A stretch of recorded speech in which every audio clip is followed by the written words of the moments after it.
इस कार्यक्रम के पुण्यार्चक है श्री राजेंद्र प्रसाद जी जैन, श्रीमती ममता जी जैन, श्री प्रशांत जी जैन, श्रीमती दिव्या जैन, पारस जैन, भरत जैन एवं समस्त परिवार, मुंबई। विलयम श्री कविश्री।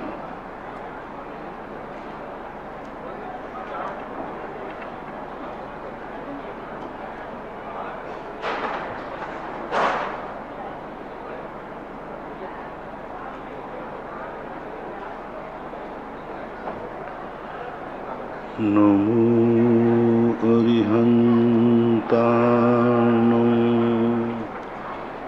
नमो सिद्धाणं नमो आयर्याणं नमो वज्रायाणं नमो लोये सर्वसाहूर्णं। पंच परमेष्टि भगवान की जय। आचार्य श्री गुरुवर कुंद कुंद महाराज की जय। आचार्य श्री गुरुवर विद्यासागर महाराज की जय। परम पूजनीय निर्यापक श्रमण मुनि श्री सुधा सागर जी महाराज की जय हो। बोले परम पूज्य शुल्लक श्री गंभीर सागर जी महाराज की। सभी श्रोतागण एवं जिज्ञासु पूज्य श्री को नमोस्तु करें। नमोस्तु महाराज जी। इक्षामी महाराज जी। अर्पिता जैन थांदुला से पूछती हैं, नमोस्तु गुरुदेव, आंतरिक परिग्रह के त्याग से चित्त की विशुद्धि होती है क्या? कौन से अंतरंग? अंतरंग परिग्रह के त्याग से और बाह्य परिग्रह के त्याग से क्या होता है? अंतरंग परिग्रह के त्याग का नाम ही विशुद्धि है। उससे होती है क्या शब्द ही नहीं। अंतरंग परिग्रह जैसे जैसे छूटता जाता है वैसे वैसे विशुद्धि बढ़ती जाती है। बाह्य परिग्रह अंतरंग परिणति को विशुद्ध करने के लिए निमित्त साधन होता है, निमित्त मानना चाहिए। महावीर कुमार जैन प्रतापनगर जयपुर से पूछते हैं, नमोस्तु महाराज जी, गांधी जी जिन्हें हम राष्ट्रपिता मानते हैं और जिनका देश की आजादी में बहुत महत्वपूर्ण योगदान रहा, वह जैन धर्म के सिद्धांतों का पालन ही नहीं करते थे, अपितु उसको अपने जीवन में उन्होंने चरितार्थ किया है। अहिंसा, सत्य, अचौर्य, ब्रह्मचर्य और अपरिग्रह जैसे सभी गुण उनके सार्वजनिक जीवन में स्पष्ट झलकते थे, किंतु आज हम जैन धर्म अनुयायी में इनका सर्वथा अभाव होता जा रहा है। सहिष्णुता बिल्कुल भी हमें नहीं बची है और सामाजिक प्लेटफॉर्म पर तो आपसी कलह, प्रतिद्वंद्विता, मंदिर समितियों में विद्वेष और प्रदर्शन की होड़ लगी हुई है। ऐसी स्थिति में समाज के पदाधिकारियों में किस प्रकार का सुधार लाया जा सकता है? ये प्रश्न जो है हर युग में आते हैं, सदा से रहे। हर व्यक्ति को अपना युग ऐसा लगता है कि ये इसी युग में हो रहे हैं। नहीं, ईर्षा, कटुता संसार से बढ़ती आई है, इसी का नाम तो संसार है। अब कितनी कौरव पांडवों की कटुता कितनी थी, जिस कटुता की बहुत अति थी। और जो स्थितियां आज वर्तमान में बन रही हैं, इन स्थितियों के लिए ऐसा आप नहीं कह सकते हो कि पंचशील व्रतों का आज अनुकरण नहीं किया जा सकता। हमने एक दिन कहा था, आज भी 90% क्या, 99% क्या, 99.99 जैनियों में कोई किसी का मर्डर नहीं करता। 0.11 बात है, हजारों लाखों में एक आध की बात अलग है, लेकिन प्राय ऐसा होता नहीं। आज भी हमारे यहाँ कोई इस प्रकार के संकल्प पूर्वक मारने के भाव नहीं करते। कभी क्रोधाधिक वश में कभी आ भी जाए तो तुरंत पश्चाताप होता है। क्रोधादि भाव से आ जाए तो परिवार के लोग समझाते हैं, क्रोधादि भाव से आ जाए तो वो अपने समाज के गुरुजनों के समझाने से प्रायश्चित और प्रतिक्रमण करता है। संसार का पहला दर्शन है जिसमें प्रतिक्रमण की व्यवस्था है, उसका नाम जैन दर्शन है। किसी भी संसार में, किसी भी दर्शन में प्रतिक्रमण नहीं है, कोई प्रतिक्रमण नहीं है। हमारे यहां प्रतिक्रमण है, और प्रतिक्रमण बता रहा है कि हमसे यदि हिंसादि कोई दोष होता है तो हम तस्मिच्छामि दुक्कड़म कहने में चूकते हैं।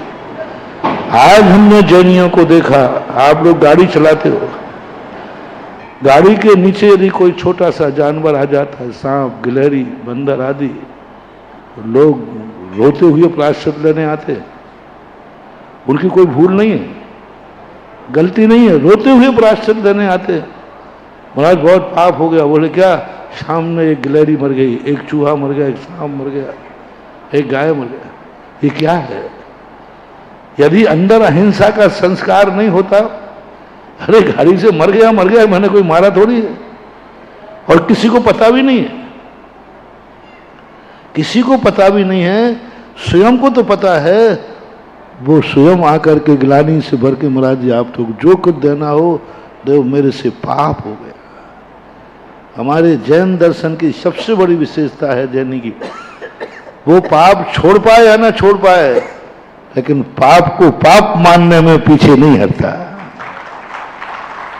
पाप छोड़ पाए या न छोड़ पाए, लेकिन यह कहने में नहीं कहता कि ये पाप नहीं है, वो तो पाप तो है।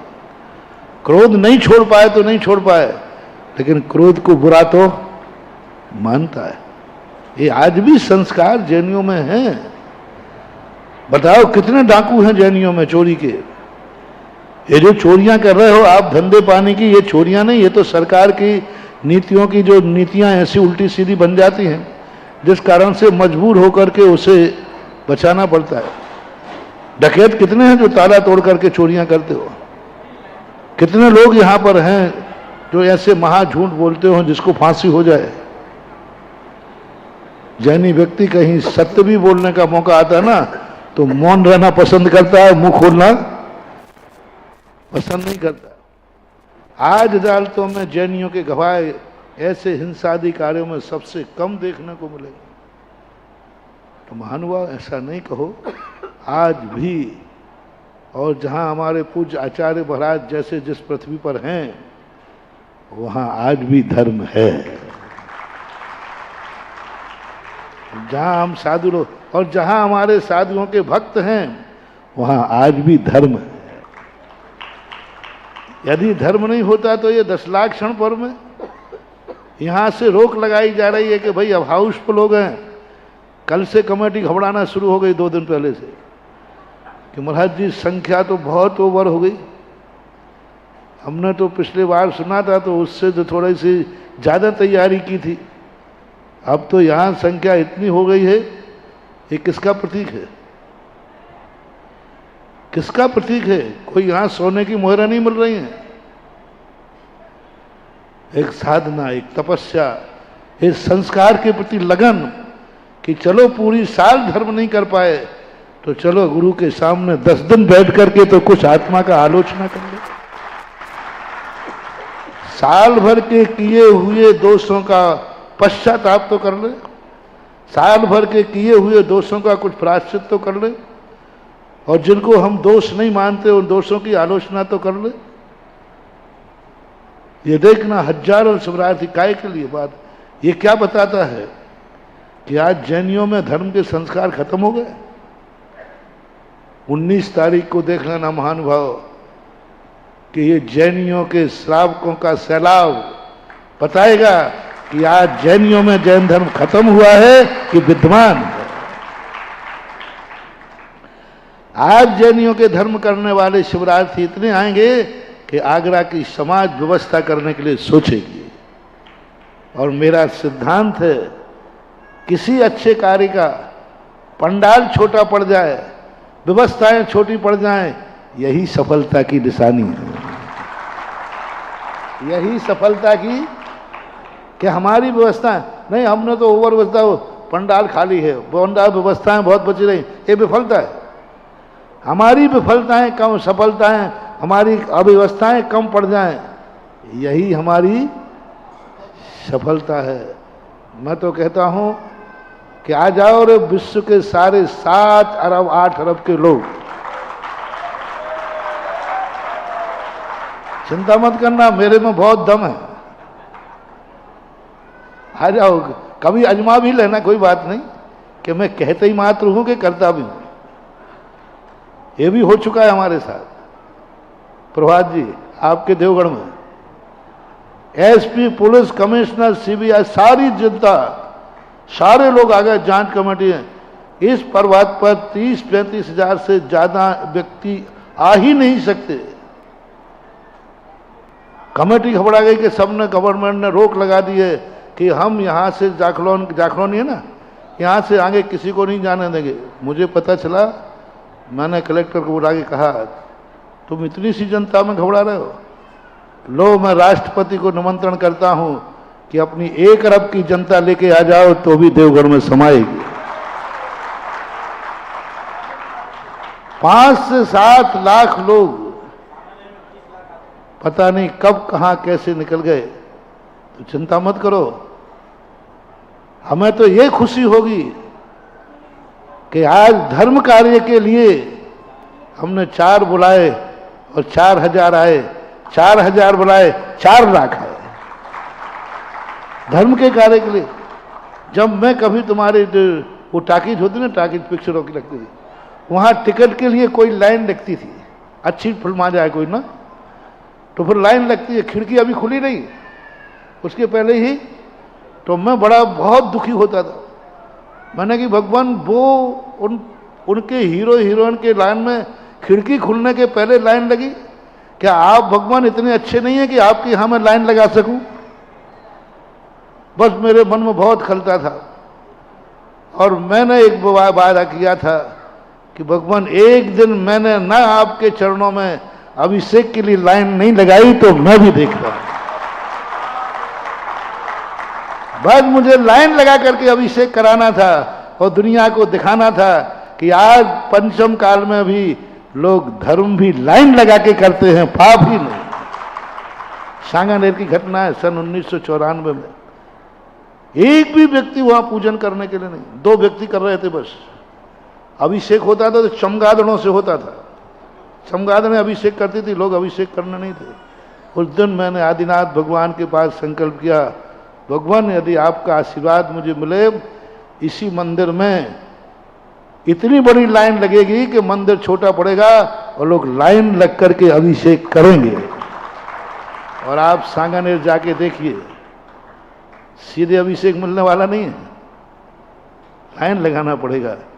इसलिए आप लोग ये जो ऐसे प्रश्न करते हैं, मैं इसको कतई नहीं स्वीकार करता। आज भी धर्म है, आज भी धर्मात्मा है, और आज भी सारी दुनिया में जैनियों में आज भी आचरण की शुद्धि है। ये बात अलग है कि सफेद कपड़े पर दाग जल्दी दिखता है। जैनी वो सफेद कपड़े हैं कि एक ने गलती कर दी तो सारे कपड़ों पर दाग दिखने लग जाते हैं, क्योंकि जैनियों के प्रति लोगों की धारणा है जैनी ऐसा कर ही। तो बहुत अच्छा है कि तुम लोग ये सोचते हो, लेकिन मेरा जो अंतरंग सोच है, कुछ नहीं बन रहा, बनू बहुत अच्छा, आज भी अच्छा है, लेकिन फिर भी आपके प्रश्न का मैं थोड़ा समर्थन किए देता हूँ कि आपको यदि ये चिंता हुई है तो जरूर जो थोड़े बहुत बिगड़ रहे हैं वे भी सुधर जाओ भैया, सुधर जाओ। अभी भी अपने जीवन को कुछ ऐसा बनाओ कि ये जो चर्चाएं आती हैं कि पंचम काल में लोग धर्म से भ्रष्ट हो रहे हैं, धर्म से दूर भाग रहे हैं, अपन मिलके सिद्ध करें कि नहीं, आज भी धर्म है। भगवान नहीं है तो क्या हुआ, भगवान का प्रतिरूप साधु तो है, और साधु है तो उपासना करने वाला उपासक श्रावक भी है। जब तक श्रावक रहेगा तब तक साधु रहेगा, और जब तक साधु रहेगा श्रावक रहेगा। ये दोनों का गठबंधन है। आगम के अनुसार पूज्यवर यतीन्द्र शिवाचार्य महाराज ने एक साथ श्रावक और मुनि का अवसान कराया, एक साथ। एक दिन में। अंत में जाकर के जब पंचम काल का अंत होगा तब 4 प्राणी रहेंगे, 2 महाराज, एक महाराज, एक आरिका और एक श्रावक श्राविका, और दोनों का एक साथ अवसान होगा। उसी दिन श्रावक खत्म होगा, उसी दिन महाराज खत्म होंगे और दोनों जाकर प्रथम स्वर्ग में जाकर के जन्म लेंगे, उसके बाद कुछ नहीं। इसलिए बोलो, जो अभी प्रश्न आया है, आज मुनि महाराज हैं कि नहीं? जोर से बोलो। तो मैं दावा करता हूं आज सच्चे श्रावक हैं, क्योंकि मुनि महाराज हैं। और यदि हमें कहो कि आज सच्चे श्रावक हैं कि नहीं, जोर से बोलो, तो ये दावा है कि आज सच्चे मुनि हैं, क्योंकि सच्चे श्रावक हैं।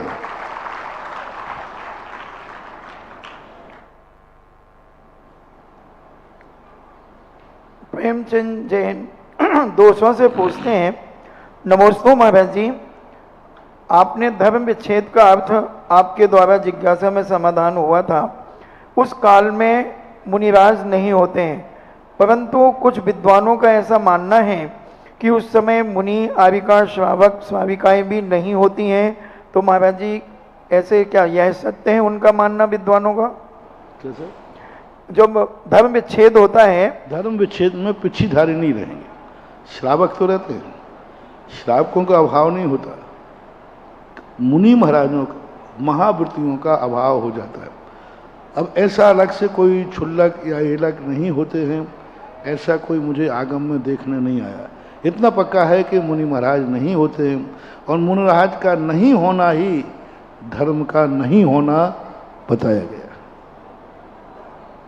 ध्रुव जैन सांगानेर से पूछते हैं, नमोस्तु महाराज जी, आप बहुत सारे क्षेत्रों के नाम देते हैं, समाज बड़ी प्रसन्न होती है, मगर उसमें उदय शब्द क्यों जोड़ते हैं? उदय प्रत्यय का क्या उपयोग है और क्या उसका अर्थ होता है? अनुदय जोड़ दूंगा तो प्रश्न करोगे। कुछ ना कुछ तो अंगाड़ी प्राची सम्माननीय शब्द होता है। जैसे भगवान के साथ अपन नाथ लगा देते हैं, स्वामी लगा देते हैं, महाराजों के लाज सागर लगा देते हैं। अब आप लोग हैं जो आजकल बिना पूंछ और बिना मूछ के हो गए। पहले किसी भी बच्चे का नाम रखाया जाता था, चंद, कुमार आदि ये लगता ही था। बच्चियों के साथ कुमारी, बाई आदि कुछ लगता था। लेकिन आज ये फैशन ही खत्म हो गई। आज कोई पसंद ही नहीं करता। आज तो नाम लिखाते भी हैं, स्कूल में हैं तो हमारे कुछ नहीं लिखाते, मत सीधा नाम लिखाते। अभी हम लोग पुरानी परंपरा को कायम रखे हैं। तो उदय शब्द जो है एक अपने आप में सगुण रूप है, मांगलिक रूप है, प्रत्यूष काल का एक प्रकार संकेत है। और जिन जिन का उदय नाम रखा वे आज ऐसे उदय को प्राप्त हो रहे हैं। जिस जिस क्षेत्र का नाम रखा आज वे क्षेत्र कहाँ थे? वेंटिलेटर पे थे। और आज जिनके हिसाब से उदय नाम रखा है तब से आज भारतवर्ष ये तीर्थ क्षेत्र बन चुके हैं। तो अपने आप में जब जिस नाम से अपन को सिद्धि हो रही है, जिस नाम से अपने तीर्थों का विकास हो रहा है, तो अपन को क्या फर्क पड़ता है उदय शब्द से? अच्छा होता है। चलिएगा, जिज्ञासा समाधान के लाइव सेशन में आप सभी का स्वागत है। पूज्य गुरुदेव को हमारे ऑनलाइन दर्शकों की तरफ से और आप सबकी तरफ से बारंबार नमोस्तु, महाराज जी को एक शामी। और आइए प्रश्नों की ओर सीधे चलना चाहेंगे। सबसे पहले बुलाना चाहेंगे, आज एक युवा IAS अधिकारी हमारे बीच में है, श्री वासु जैन, दिल्ली। आइएगा, आप अपना प्रश्न रखें। सन 2021 के बैच के वासु जी का जोरदार तालियों के साथ स्वागत कीजिएगा। और मुझे बताया गया इनकी धर्मपत्नी भी युवा IPS ऑफिसर हैं। ऐसे युवा दंपतियों को देखकर आनंदित होते हैं। आपका प्रश्न। नमस्ते महाराज जी। महाराज जी, इच्छामी महाराज जी, मैं भारतीय प्रशासनिक सेवा में हूँ। और महाराज जी, कभी कभार ये दिक्कत आती है कि जो सरकार की जो नीतियाँ हैं, जो पॉलिसी है, वो कभी कभार हमारे जो विचार है उससे मेल नहीं खाती, या जो धर्म के जो सिद्धांत है उससे मेल नहीं खाती। परंतु सरकार में होते हुए उनका भी एग्जीक्यूशन करना हमारी जिम्मेदारी है। तो ऐसे में एज अ जैन और एज अ ऑफिसर हम कैसे कर सकते हैं? और दूसरा महाराज जी, मैं इस पद पर रहते हुए कैसे धर्म की और जिन शासन की सेवा कर सकता हूँ? नमस्ते महाराज। सैनिक से कहा गया है कि तुम्हारा राजा कैसा है उसकी तरफ न देखकर तुम्हें राजा का आदेश मानना है। रावण की तरफ भी मरने वाला सैनिक भी शहीद की कोटि में आएगा कि नहीं? राम की तरफ से मरने वाला सैनिक भी शहीद की कोटि में आएगा कि नहीं? क्योंकि दोनों राजा की आज्ञा मान रहे हैं। हमारे जैन शास्त्रों में किया वृद्ध राज्यातिक्रम, राजा के विरुद्ध में कुछ परिभाषा नहीं दी उन्होंने, कोई डेफिनेशन नहीं दिया कि किस राजा, कैसा राजा, क्या राजा के विरुद्ध की क्रियाएं अपन नहीं कर सकते, क्योंकि उनके पास कानून है, उनके पास धर्म है। तुम ये नहीं कह सकते हो अदालत का मजिस्ट्रेट कैसा है, चाहे वो शराबी है, चाहे मांसाहारी है, चाहे कैसे ही है, आपको कहना ही पड़ेगा माननीय न्यायाधीश। तो इसी प्रकार के अब इन व्यवस्थाओं में एक ही तरीका है, जहां हमारी चर्या हमारी इच्छाओं के विरुद्ध है, उस नौकरी को छोड़ देना चाहिए, वहाँ से हट जाना चाहिए। यदि नहीं हटते हैं तो हम विरुद्ध नहीं चल सकते। बस यही है कि मन को पवित्र रखो और मजबूरी का नाम महात्मा गांधी। चलिएगा, और आप ही के पास से मैं बोलना चाहूँगा श्री हर्षद मोतीलाल जी जैन, शिवरार्थी, सोनगिर, महाराष्ट्र, आ जाइएगा।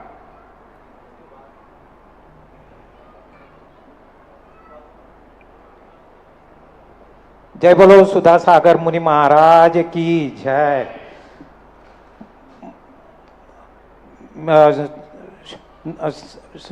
शुल्लक जी को इच्छा में महाराज जी, मुझे आज इतना हर्ष हो रहा है कि मैं अभी कल्पना नहीं कर सकता कि मेरे अपेक्षा से मेरा पहला ही नंबर लग गया है शंका समाधान को। तत्वारक सूत्र अध्याय 2 में सूत्र क्रमांक 41 अनादि संबंध च अर्थ क्या दिया है, च क्यों लगा दिया है? अनादि संबंध चा शब्द के अर्थ में कई अर्थ निकलते हैं। वहाँ सा शब्द का पहले वाले सूत्र में जो कथन किया था कार्मण और तेजस के संबंध में, उनका अस्तित्व तो है ही, उनकी स्थिति अनुभाग तो है ही, लेकिन ये अनादिकाल से इनका संबंध। और जैसे अपन वाक्य को एंड करते ना, ये फलाना तीर्थ तीर्थ अंत में और लगा देते हैं, तो और जो है समुच्चय के अर्थ में आता है। तो वहाँ और अनादि संबंध चा का अर्थ होता है कि अनादि संबंध तो है लेकिन अनंत काल तक रहेगा, ये कोई नियम नहीं है, चाहे निषेधात्मक भी है। अनादि का है लेकिन अनंत तक रहे, कोई नियम नहीं। और जो कार्बन और शरीर जो हैं अन्य शरीरों के समान हैं, औदारिक, वैक्रियक, आहारक, इनका विच्छेद पड़ता है, ये अंतराय को प्राप्त होते हैं। लेकिन तेजस और कार्बन शरीर जो हैं ये कभी अंतराय को प्राप्त नहीं हुए, यानी इनमें कभी अंतराल नहीं पड़ता, निरंतर अनादिकाल से चले आए। तो अन्य शरीरों की अपेक्षा ये दो शरीर अनादिकाल से निरंतर चले आ रहे हैं, इस कारण से उसको प्रयोग किया जाता है।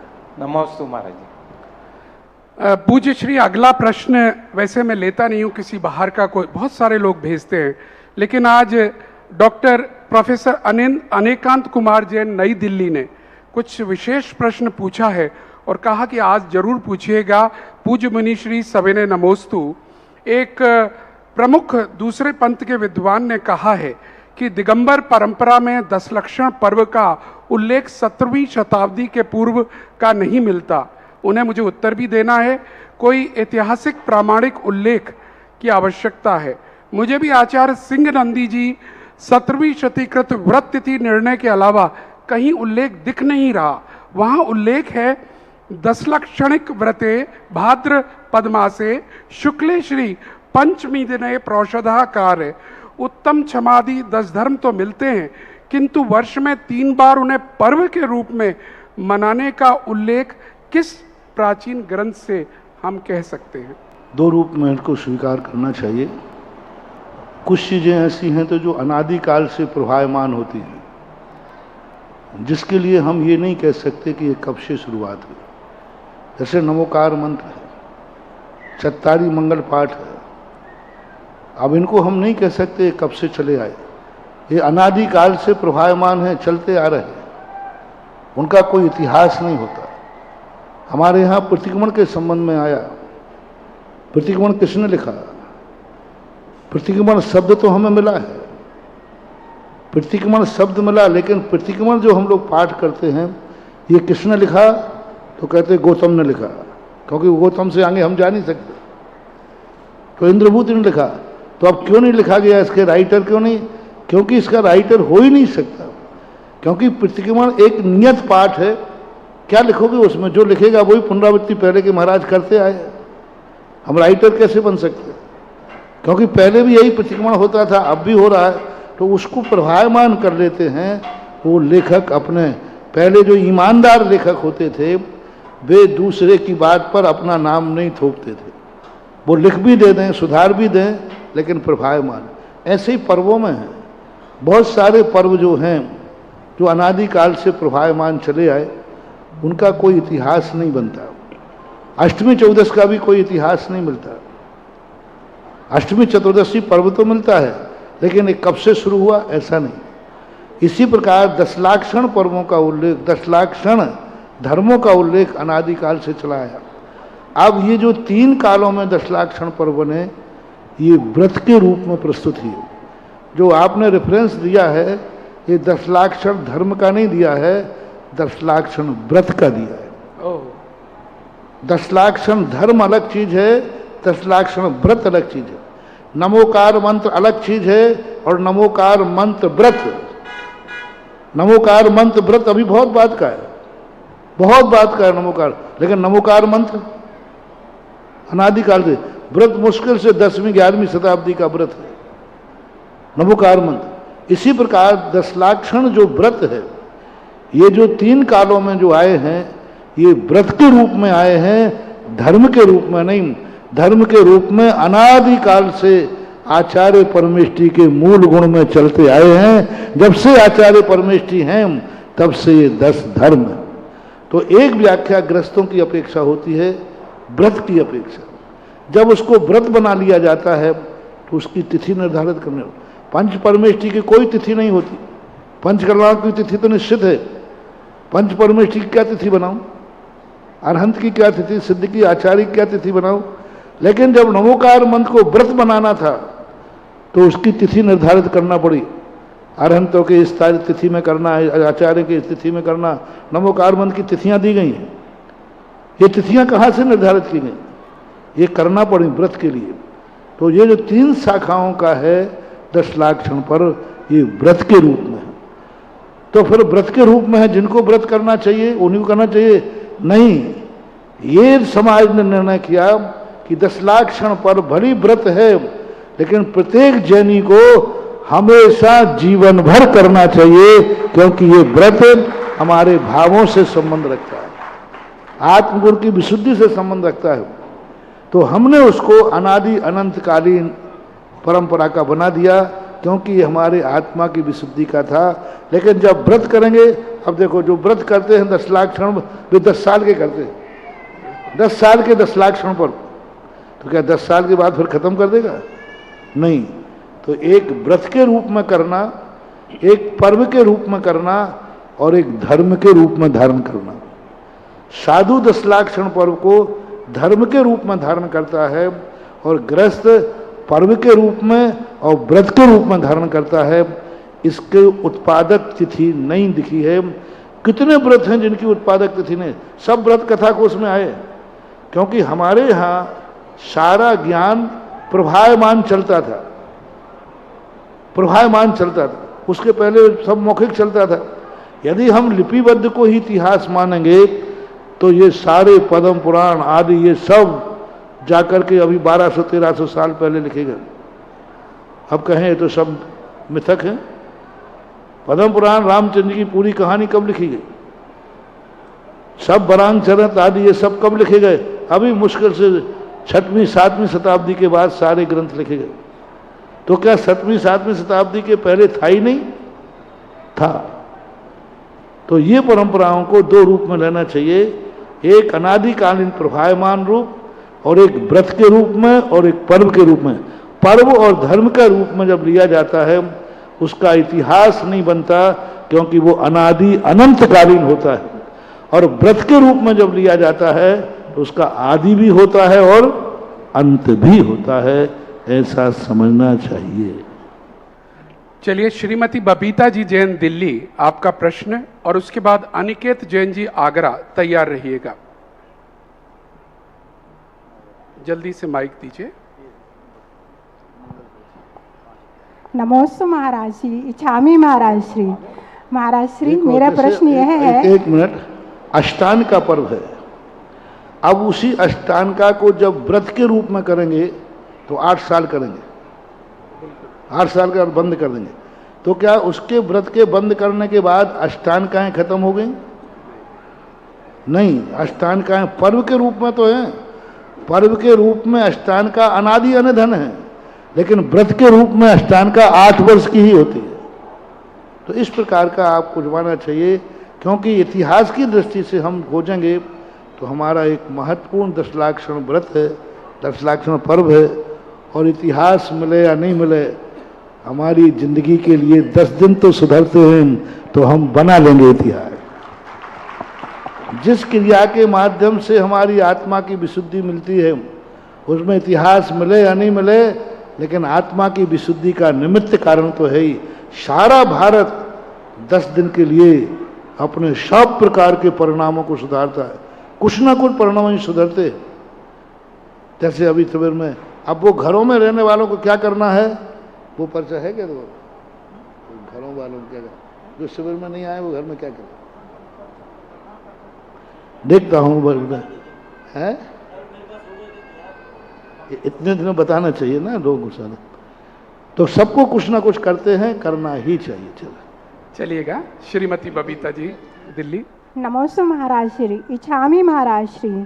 महाराज श्री, आत्मा की विशुद्धि बढ़ाने के लिए और कवि धनंजय जैसी भक्ति पाने के लिए हमें क्या करना चाहिए?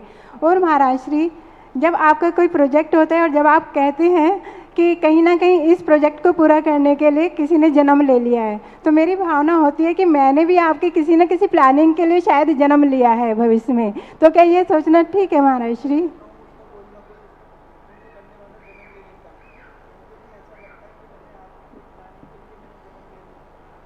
तो मेरा आशीर्वाद है।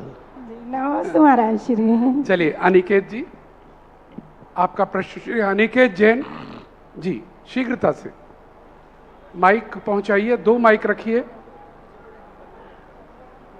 और इसके बाद तैयार रहिएगा श्रीमान हेलो राजीव कुमार जी जैन, एडवोकेट, इंदौर।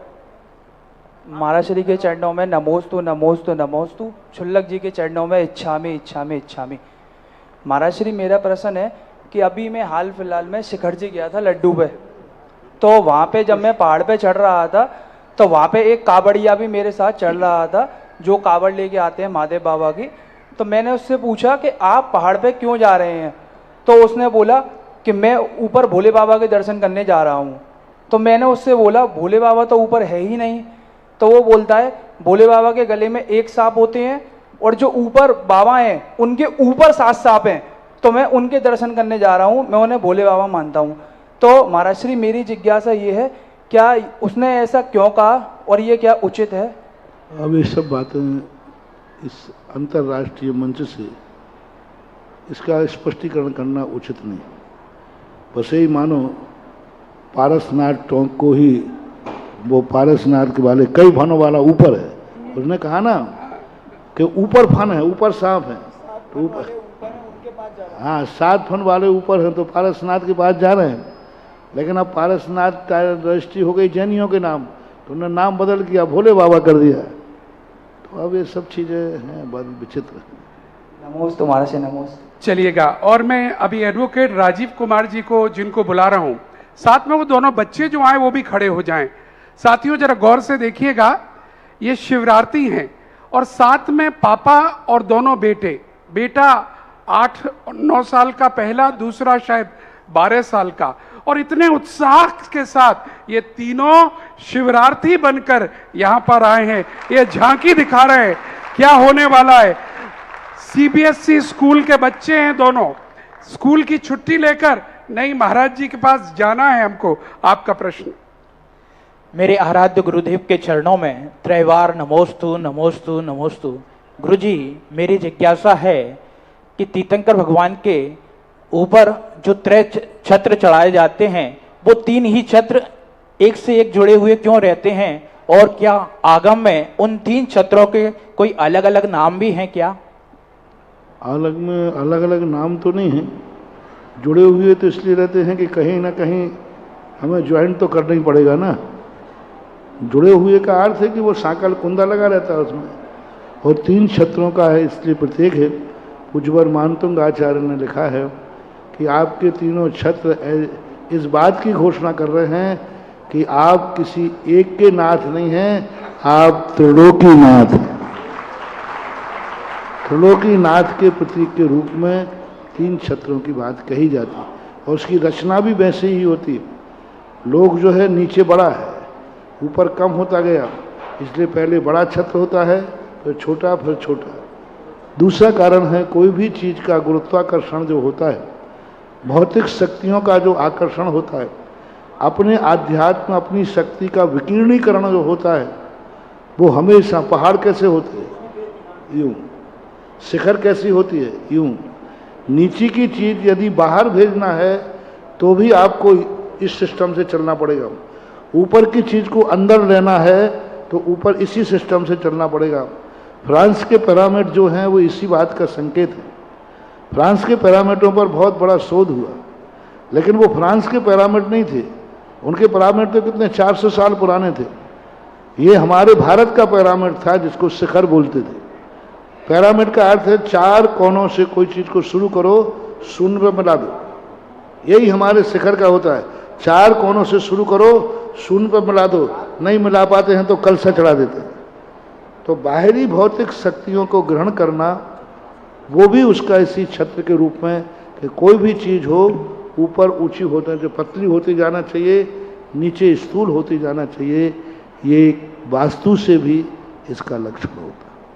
नमस्ते। चलिएगा, अब मैं अनुरोध करूंगा सूरत से आई श्रीमती सरिता जी जैन, और इस बीच आज एक मंगल कलश की स्थापना का सौभाग्य श्री सुरेश चंद जी, प्रवीण जी, उषा, ऋषभ, अनंत, आयुषी, समस्त परिवार राजा खेड़ा धौलपुर को हो रहा है। जरा अनुमोदना स्वरूप तालियों के साथ स्वागत करें और आप अपना मंगल कलश स्थापित करें। आपका प्रश्न सरिता जी शीघ्रता से, और इसके बाद मैं अनुरोध करूंगा आदरणीय महावीर भैया जी माइक ले लें। आपका प्रश्न। नमोस्तु महाराज जी, इक्षामी झुलक जी। मेरा प्रश्न ये है कि महाराज जी कि छायिक सम्यक दर्शन एक बार होकर छूटता नहीं है, तो फिर उसकी जघन्य स्थिति क्यों बताई जाती है? जघन्य स्थिति का अर्थ है संसार अवस्था में। छायक सम्यक दृष्टि कम से कम कितने समय संसार में रहेगा, संसार अवस्था की अपेक्षा उसको छायक सम्यक दृष्टि कहा गया। जब वह जैसे उसका समय भगवान के रूप में अरहंत के रूप में जाता है तो उसको छायक सम्यक दर्शन न कह के छायक लब्धि नाम प्राप्त हो जाता है। लब्धि और छायक सम्यक दर्शन में अंतर है। जो छायक लब्धि होती है, यानी जो उसने विश्वास किया था वो विश्वास अब कभी डिगेगा नहीं। उसने विश्वास किया था मेरा आत्मा शुद्ध स्वरूप है, मैं अनंत ज्ञान स्वरूपी हूँ, ऐसा सिद्धांत, ये सिद्धांत अब कभी डिगेगा नहीं। ये छायक सम्यक दर्शन है। और छायक लब्धि क्या है? अब सिद्धांत की जरूरत नहीं है। जो दशा पर सिद्धांत किया था वह उसको उपलब्ध हो गई, अब कभी मिटेगी नहीं।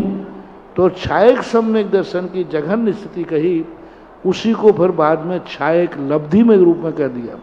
सिद्धों में छायक सम्यक दर्शन की चर्चा नहीं करते, सिद्धों में करते हैं छायक लब्धि। और छायक 9 लब्धियों में एक सम्यक्त लब्धि भी है, एक चारित्र लब्धि भी है। सिद्धों में चारित्र नहीं होता लेकिन चारित्र लब्धि होती है। सम्यक दर्शन नहीं होता, सम्यक लब्धि होती है। इसलिए उसका थोड़ा सा रूप परिमार्जित होने से लब्धि के रूप में आ गया। सम्यक दर्शन की जो संज्ञा थी, सम्यक दर्शन मार्गणाओं के अंतर्गत आता है, मार्गणा गुणस्थानों के अंतर्गत आता है। इसलिए मार्गणा और गुणस्थान की अपेक्षा जघन्य काल सम्यक दर्शन का एक अंतर मुहूर्त कहा है। नमोस्तु महाराज। छायक सम्यक दर्शन का जघन्य काल एक अंतर मुहूर्त कहा है, और उत्कृष्ट काल जो है उसके लिए अलग अलग व्याख्याएं गति के अनुसार बद्यायस्क वाले का अलग कहा गया, और सामान्य के लिए अधिकतम 33 सागर, 1 पूर्व कोटि अथवा 2 पूर्व कोटि कुछ कम कहा गया है। नमोस्तु महाराज। और अनुरोध करूंगा आदरणीय महावीर भैया जी अपना प्रश्न रखेंगे। मेरे गुरुदेव को बारंबार नमोस्तु। महाराज जी, पूज्य निर्यापक मुनि श्री अभय सागर जी महाराज ने बंडा से नमोस्तु कहा है, और जो एक खुजराओं में जैन मंदिरों की अधिग्रहण की तैयारी चल रही है और अति प्राचीन है, जो जैन धर्म का बहुत बड़ा इतिहास है, वो 21 सितंबर तक यदि अपन ने आपत्ति और विरोध यदि दर्ज नहीं कराया तो खुजराओं के जैन मंदिर अपने हाथ से चला जाएगा। तो महाराज श्री इसमें आपका। देखो, सरकार की और पुरातत्व की कुछ ऐसी नीतियां चल रही हैं जिस कारण से हमारे मंदिर जो हमने बनाए थे पूजा पाठ के लिए बनाए थे, लेकिन बीच में जाकर हमें ऐसे लोभ दिए गए कि ये मंदिर पुरातत्व में रजिस्ट्रेशन करा दो, जिससे तुम्हारी सुरक्षा बनेगी, सरकार तुम्हें सुरक्षा प्रदान करेगी। ये सारे हमारे लिए नियम दिए गए थे। ये कभी नियम नहीं दिया गया कि तुम पुरातत्व में हम रहने के बाद पूजा पाठ नहीं कर सकोगे। बाद में अब ये दुर्नीतियां चालू हो रही। हमने बहुत बड़ी भूल की पुरातत्व में अपने मंदिरों का रजिस्ट्रेशन करा करके।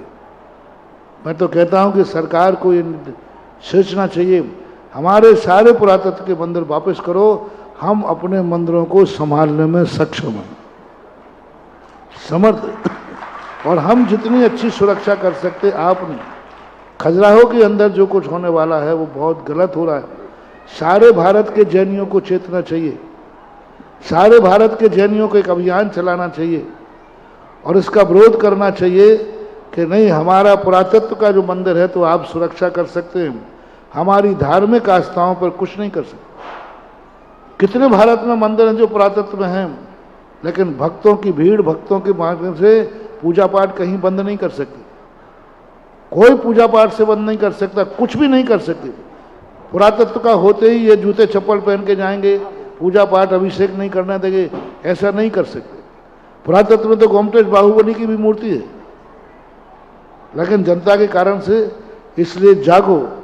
सारे लोगों से मेरा कहना है, खजुराहो के संबंध में जो अभी आपको पत्र दे रहे हैं, एड्रेस दे रहे हैं, इस पत्र पर तुरंत विरोध जाहिर करो अपने अपने नगरों में, अपने अपने जो पदाधिकारी वहाँ पर, और जो यहाँ पर एड्रेस दिया जा रहा है उस पर जाकर के सभी लोग, आचार्य श्री का आशीर्वाद है, मेरा भी आशीर्वाद है, हमारे महाराज अभय सागर जी का भी है, सारे महाराजों सबके लिए, और सारे संतों, साधु संतों से कहना है, जहाँ जहाँ जो जो साधु वर्षायोग कर रहे हैं, सबको अपनी अपनी समाजों से, अपनी कमेटियों से, रजिस्टर्ड संस्थाओं से इसका बहुत जोरों से विरोध दर्ज कराना चाहिए।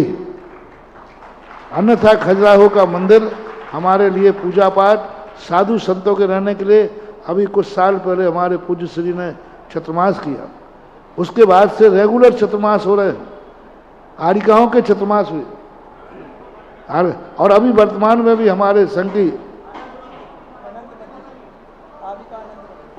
अनंत तपोमती, अनंतमती, गुणमती, अभी 2 आरिकाएं वहाँ चतुर्मास कर रही हैं।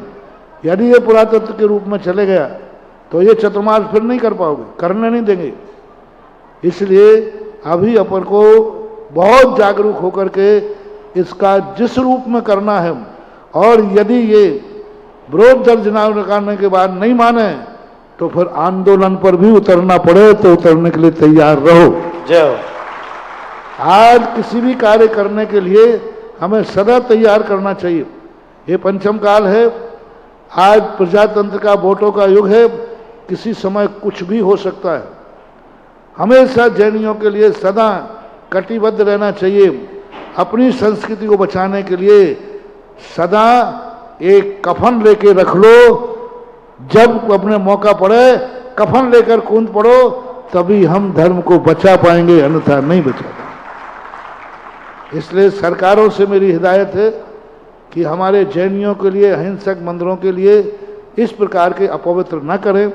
ये हमारे पवित्र स्थान हैं और तुम्हारे पुरातत्व की जो नीतियां हैं वो नीतियां बहुत बुरी। पुरातत्व के मंदिरों में घूमने जाओ, जूते चप्पल उतारना नहीं, खाते पीते जाओ, मांसाहारी जाओ, कैसे भी जाओ, कोई भी छुओ, कोई भी करो। ये जो तुम्हारी नीतियां हैं, कम से कम जैन मंदिरों के लिए, भारत के सभी मंदिरों के लिए कह रहा हूँ, खास तौर से जैन मंदिरों की पवित्रता को नष्ट न करें। खजुराहो हमारा मंदिर है, हमारा था, है और रहेगा। अच्छी तरह नहीं दोगे तो हम दूसरे तरीके से भी लेना जानते हैं। अभी मात्र एक हिदायत दो और पूरे भारत के जैनी अपना विरोध दर्ज कराएं और इतनी बार से इतनी एप्लीकेशन, इतने ज्ञापन दो कि उनको पता चले कि यदि ऐसा किया तो भारत के लिए। अभी देखो, सम्मेद शिखर का बहुत बड़ा हंगामा, बहुत अनर्थ होने वाला था, लेकिन समाज जागरूक रही, बच गया। बहुत बड़ा अनर्थ होने वाला था, जिंदा पशु भारत से निर्यात होने वाले थे, आप जाग गए, वो पशु बच गए। यदि जैन समाज जाग जाएगी तो आज भी खजुराहो बच जाएगा। खजुराहो के लिए, सबके लिए मेरा निर्देश है, आदेश है, आह्वान है कि शांतिनाथ भगवान का मंदिर, और आचार्य महाराज तो वहाँ बहुत अच्छा तीर्थ क्षेत्र का रूप लेकर कीर्ति स्तंभ का आशीर्वाद दिया। तो ये सब भावनाओं पर ध्यान रखें। आज ही जितने जल्दी हो सके आप अपना विरोध दर्ज कराएं। घर में 10 लोग हैं, 10 लोग अपना अपना फोन उठाएं और अपने, यानी जैनी के हर फोन पर खजुराहो के विरोध का व्हाट्सएप होगा, नंबर ये दे देंगे। जी बिल्कुल महाराज जी, जिससे पहले मैं नंबर दूं, एक सबमिशन, एक निवेदन करूंगा जो वहां की कमेटी की तरफ से है। ये टेक्निकल है थोड़ा सा प्रश्न। महाराज जी, एशियाई आर्कियोलॉजिकल सर्वे ऑफ इंडिया ने अभी लिया नहीं है, उन्होंने एक नोटिस दिया जिसमें 10-12 प्रश्न दिए हैं और आपका अधिग्रहण हम करेंगे और आपत्तियां मांगी हैं। तो इसकी आपत्तियां टेक्निकल होंगी। अगर हम सिर्फ ये कहते हैं आप नहीं, हमारा नहीं लीजिए, उसका कोई लाभ नहीं है। आपत्तियों का जब तक हम स्पष्टीकरण नहीं करेंगे, ये सारा काम एडवोकेट्स के माध्यम से होना चाहिए और कमेटी ने हमें एक ड्राफ्ट भी भेजा है। आप अपना आर्कियोलॉजी डिपार्टमेंट के जो लोग हैं, पुरातत्व ऑफिसर जो है, नेता है, इनको विरोध दर्ज तो आप कराइए, उससे कोई फर्क। विरोध दर्ज होने पर भी बहुत कुछ सोचा जा सकता है। टेक्नोलॉजी के अनुसार विरोध करना है वो वकील लोग करें, वकील लोग, और जनता अपनी भक्ति के माध्यम से जो विरोध कर रही है उसको बताना चाहिए। कम से कम दुनिया को ये पता चला जाए कि जैन समाज जाग रही है। इस बिल्कुल, और देखिएगा आप सबको जहां लिखना है जरा नोट कर लीजिएगा, ms.nma@nic.in, ये भारत सरकार की साइट है। फिर से मैं नाम दे दूं, ms.nma@nic.in, और दूसरा है ARCH archaeological.section और @nma.government.in। ये दोनों भारत सरकार की साइटें हैं। आप इन पर इसको व्हाट्सएप के माध्यम से सबको जी महाराज जी, बिल्कुल बिल्कुल, ये व्हाट्सएप के माध्यम से सर्कुलेट हो जाएगा आज पूरे भारत में। और आप सबको, जैसा पूज्य श्री ने कहा, इसका विरोध भी दर्ज करना है। और आइएगा अब बुलाना, कमेटी को कहना है कि आपका जो भी वकीली पॉइंट बनते हो, उन वकीली पॉइंटों पर लेकर के आप आगे बढ़ें। सारे भारत की समाज आपके साथ है। जरा तालियों के साथ आप भी अनुमोदना कीजिए। और बहुत अच्छी बात है जो सूचनाएं मिल रही हैं, खजुराहो की कमेटी पूरी तरह से इसको लीगली लड़ने के लिए तैयारी कर रही है। भारत भर के बड़े बड़े वकील इस पर कार्य कर रहे हैं और उनका टेक्निकल नोटिस, इसका उत्तर भी जा रहा है। और जैसा पूज्य श्री ने कहा, वो काम अलग है और हमारा और आपका काम अलग है, वो भी जारी रहना चाहिए। अब बुलाना चाहूंगा मैं श्रीमान जिनेश जी जैन, शिवरार्थी, बेरागढ़, भोपाल। आइएगा, आप अपनी जिज्ञासा।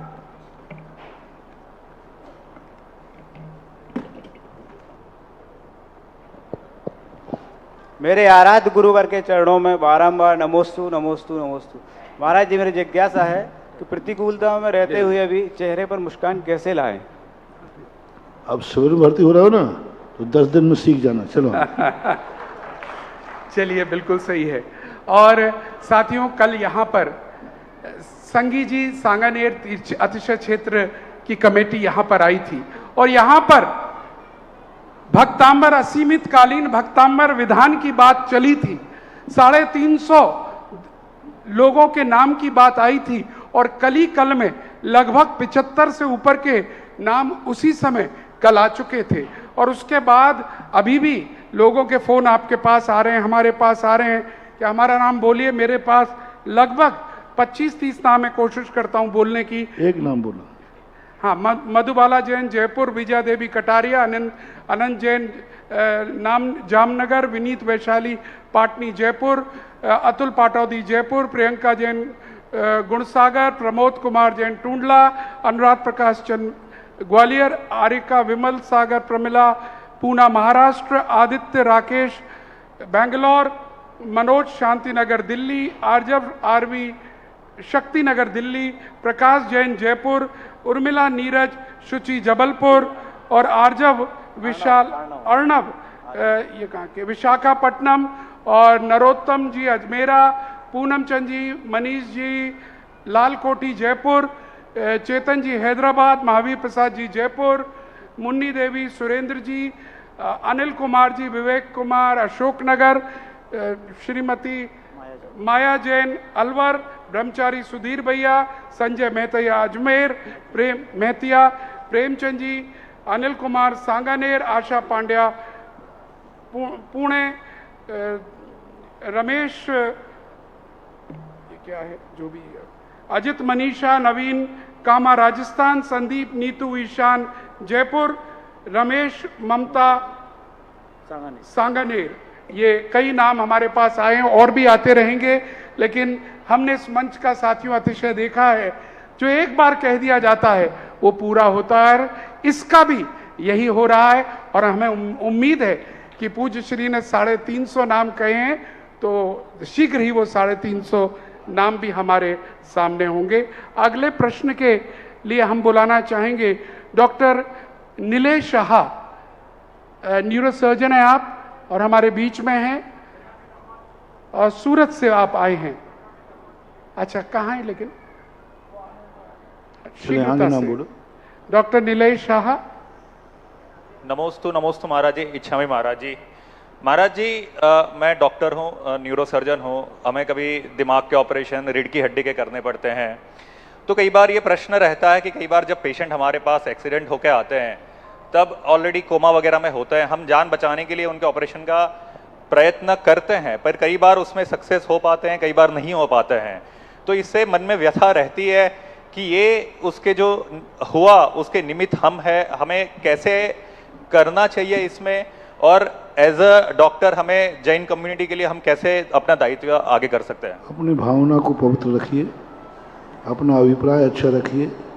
कोई भी मरीज हमारे सामने आया है तो हमें तुरंत, क्योंकि आप लोगों को मालूम है कि आप लोगों पर कानून है कि यदि रात के 12 बजे भी आपको आया और आप अभी 11:45 बजे सोए थे तो आप मरीज को मना नहीं कर सकते।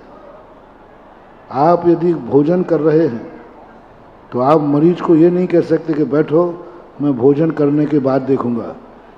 आपको उस समय देखना है कि मुंह का ग्रास भी अभी नहीं गया है तो आप उस ग्रास को थाली में रखिए, सबसे पहले मरीज को देखिए, ये आपका कानून। डॉक्टर को और मेडिकल को ये सख्त है, आप शिकायत कर सकते हैं। कोई मेडिकल वाला कहे अब दवाई ले गए, नहीं अभी नहीं खुलेगा, बंद हो गया है, तो आप FIR दीजिए, वो मेडिकल जब्त हो जाएगा और उसको कानून सजा होगी। क्योंकि दवाई का जो मेडिकल है और दवाई किस समय क्या चीज़ मिल जाए। यदि डॉक्टर इतना कह देवे कि साहब मैं एक ग्रास ले रहा हूँ, एक ग्रास खा लूँ, तो आप FIR दर्ज कराइए। उसको हाथ का ग्रास छोड़ना पड़ेगा और मरीज का ट्रीटमेंट करना पड़ेगा। और ये जो सिद्धांत है, सारे डॉक्टर यदि इसी सिद्धांत को अपना लें तो हम हमेशा कहते हैं वैद्य और डॉक्टर इस दुनिया का दूसरा भगवान है। नमस्ते महाराज। बस इस सिद्धांत को अपना ले कि यदि मेरा ग्रास मुंह में नहीं गया है तो मैं उसे बाद में खाऊंगा पहले मरीज को देखूंगा। ऐसी करुणा, ऐसी दया, जिम्मेवारी हर डॉक्टर और वैद्य के पास होना चाहिए। जरा तालियां बजा दीजिएगा इसके लिए। नमस्ते और महाराज। बहुत बहुत शुभकामनाएं डॉक्टर साहब, आपको भी इसी तरह से सेवा करते चलें। बुलाना चाह रहा हूं श्री चक्रेश जी जैन, आगरा, जिनवानी चैनल। न्यूज़ जितनी भी जाती है जिनवानी चैनल के, इनके डेस्क पर से जाती है, तो जरा जोरदार ताली बजा दो, अच्छी न्यूज़ कोई जानी चाहिए। गुरुदेव के चरणों में सादर नमोस्तु, शुल्लक जी के चरणों में इक्षामी। गुरुदेव, आगरा को ताज नगरी के नाम से जाना जाता है, लेकिन जिस तरह आपके भक्तों का यहाँ आना जाना लगा हुआ है, जल्द ही ये आगरा ताज नगरी के साथ साथ सुधा नगरी के नाम से भी जाना जाएगा। क्या बात है, बहुत सुंदर। गुरुजी, मेरी जिज्ञासा ये है कि जब आप किसी को पिक्षी लगाते हैं या किसी के सर पर हाथ रखते हैं, तो वह व्यक्ति अपने आप को बहुत सौभाग्यशाली मानता है, और उसकी इस बात को सुनकर बाकी लोगों की भी यह भावना होती है कि कहीं कैसे भी ना कैसे करके आपकी पिक्षी लग जाए या आपका हाथ उसके सर पर आ जाए। तो यहाँ जिज्ञासा ये है कि आप किसी भक्त को पिक्षी लगाते हैं या सर पर हाथ रखते हैं या इस प्रकार दूर से आशीर्वाद देते हैं, तो क्या इसकी पावर में कुछ अंतर होता है क्या? सही प्रश्न है। देखो, दो प्रकार की स्थितियां हैं। एक, सामने वाला जब संतुष्ट नहीं होता है तो उसकी संतुष्टि के लिए हमें उपक्रम बदलना पड़ते हैं। यदि संतुष्ट होता है तो हमने सबसे ज़्यादा एनर्जी बनाई कि साधु आशीर्वाद देवे या ना देवे, पिछी लगे या नहीं लगे, साधु देखे या नहीं देखे, यदि तुमने सही मन से नमोस्तु किया है तो सारा आशीर्वाद का फल तुम्हें मिल जाए। वास्तविक स्वरूप तो यही है, और इसी बात का संकेत हमें मंदिर की मूर्ति देती है। इसी बात का संकेत तीर्थंकर जिस दिन से दीक्षा ले लेते हैं, ना वो पिछी लगाते हैं, ना आशीर्वाद देते हैं, ना तुम्हारे नमोस्तु देखकर देखते हैं, और ना वे मुस्कुराते हैं। उसके बावजूद भी उनको नमोस्तु करने से लोग कई गुने आशीर्वाद के फल पा जाते हैं। तो वास्तविक स्वरूप तो यही है, लेकिन फिर जो कमज़ोर होते हैं, क्या पता महाराज जी, पर उनकी संतोषी के लिए सब आइटम बढ़ाए गए हैं, बाकी इन आइटमों का कोई विशेष नहीं। चलिएगा, अगला प्रश्न के लिए श्रीमती नीला गांधी आ जाएं। आपका प्रश्न, उसके बाद तैयार रहे आवागर के श्री आराध्य जैन जी।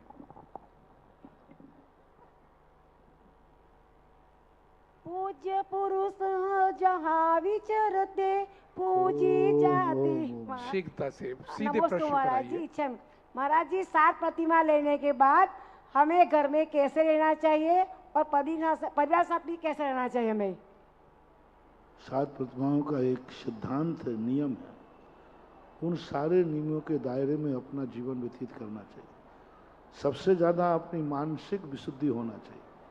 सप्तम प्रतिमाधारी का अर्थ होता है सब प्रकार की हमारे लिए पर वस्तुओं से हम कितना ज़्यादा दूर रह सकते हैं या कितना पर वस्तुओं के प्रति राग कम कर सकते हैं, उसकी एक शुरुआत करने के लिए सप्तम प्रतिमा रखी गई। और उस प्रतिमा के तहत अपने मन को विशुद्ध रखना, पर पदार्थों के प्रति आलम्बन जितना कम लें उतना ही श्रेष्ठ होता है। बाकी उसकी जो नियमावली है उसके अनुसार व्रत पालना चाहिए। नमोस्तु महाराज जी। जय महाराज जी। श्री आराध्य जी, प्रश्न सीधे रखें। भैया उधर दीजिए, हाँ। और इसके बाद तैयार रहिएगा श्री रंजन जैन, इत्र वाले, कानपुर। महाराज जी नमोस्तु नमोस्तु नमोस्तु। महाराज जी, मैं कक्षा 9 का विद्यार्थी हूँ। मेरा प्रश्न ये है कि जब मैं स्कूल जाता हूँ, मेरे सारे दोस्त हैं, मेरी कक्षा में केवल 2 ही जैन हैं और बाकी सब दोस्त जैन मुनि का मजाक उड़ाते हैं, पिक्षी का मजाक उड़ाते हैं कि वो कैसे चलते हैं, नग्न हैं, वस्त्र नहीं पहनते। तो उन्हें हमें क्या जवाब देना चाहिए और क्या कहना चाहिए? अब देखो, उसमें एक तरीका करो, अपनी क्लास में जैनियों की संख्या बढ़ाओ। हाँ, अपना बढ़ाओ, दूसरे लोगों से कहो इस स्कूल बहुत अच्छा है, स्कूल में बहुत पढ़ाई अच्छी है, बहुत अच्छा है, ऐसा मोटिवेट करो और अपनी तरफ आकर्षित।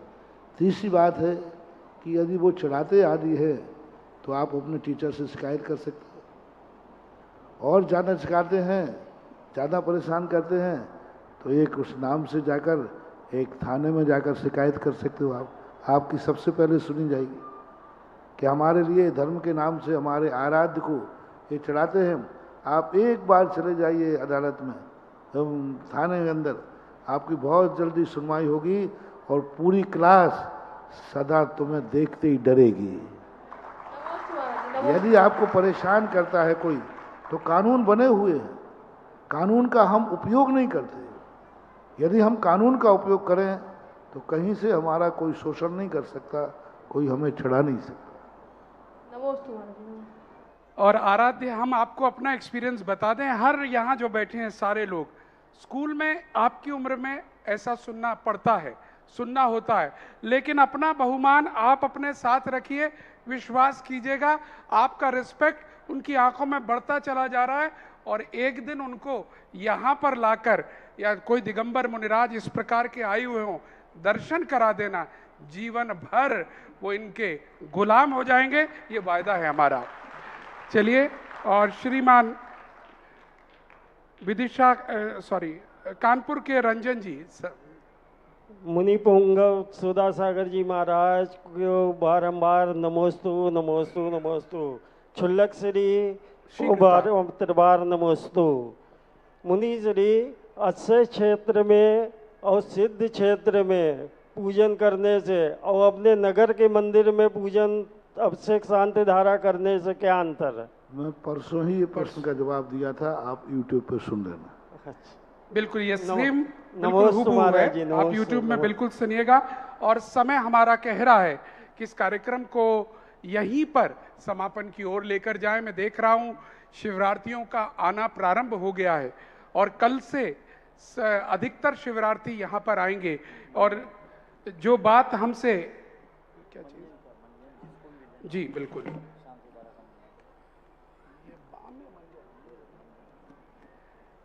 मैं पुनः एक बार याद दिला रहा हूं, जो भी शिवरार्थी आएंगे झांसी की तरफ से जिनकी ट्रेन्स हैं, उनको पहला स्टेशन आगरा कैंट पड़ता है, उसके बाद दूसरा राजामंडी। अगर वो ट्रेन राजामंडी रुकती है तो राजामंडी रुकिएगा, क्योंकि यहाँ से मात्र 500 मीटर की दूरी राजामंडी रेलवे स्टेशन की है।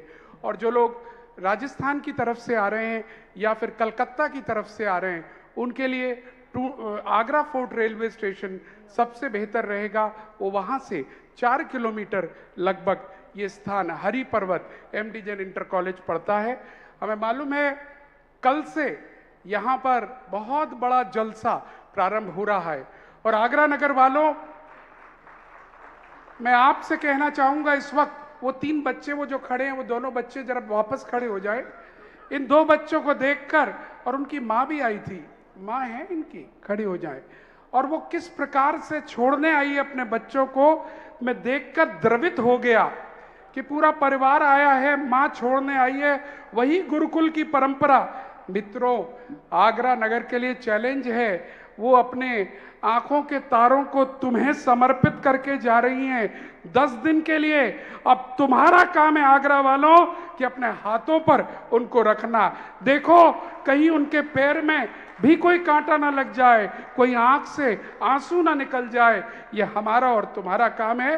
तैयार हो जाए आगरा वालों, और जब वो तुम्हारे घर पर आए तो सोच लेना माँ का पुत्र घर पर आ रहा है। जब भोजन के लिए लेकर आओ तब देख लेना कैसा महान त्यागी तुम्हारे आ रहा है। जितना उत्साह आप सबको है शिविर में आने का, मैं बता दूं उतना ही अधिक उत्साह हमारे यहाँ की माँओं में है आपके स्वागत के लिए, जो घर में बैठी हैं कि आप कब मेरे घर में आओगे, ये सौभाग्य मिलेगा।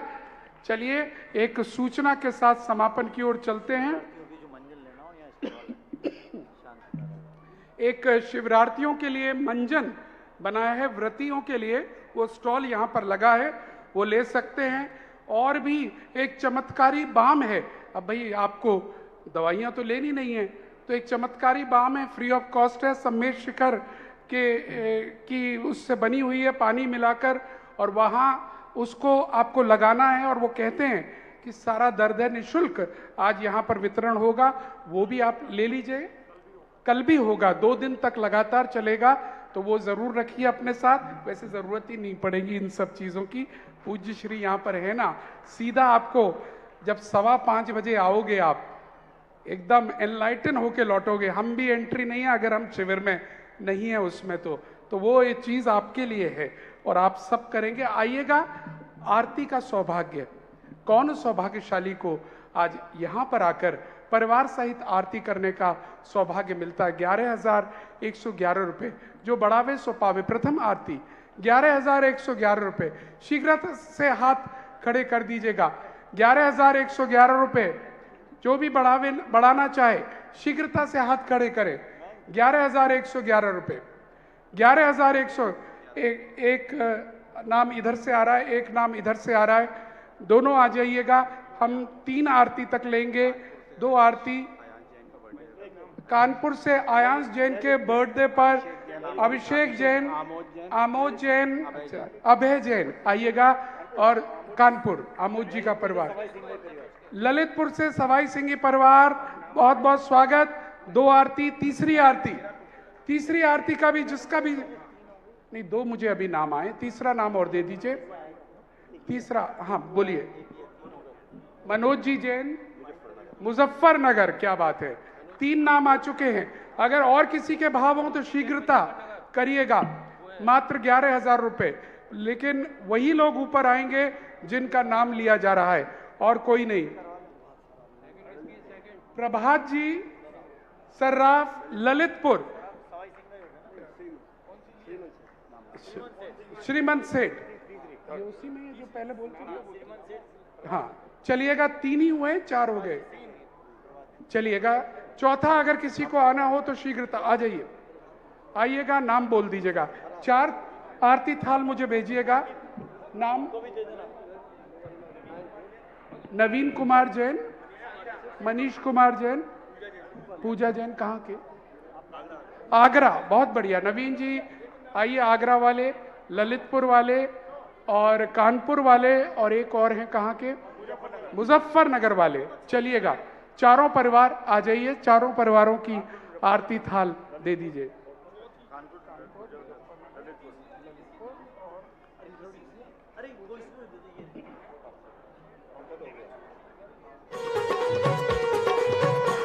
चलिएगा, आगरा,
इस कार्यक्रम के पुण्यार्चक थे श्री राजेंद्र प्रसाद जी जैन, श्रीमती ममता जी जैन, श्री प्रशांत जी जैन, श्रीमती दिव्या जैन, पारस जैन, भरत जैन एवं समस्त परिवार, मुंबई।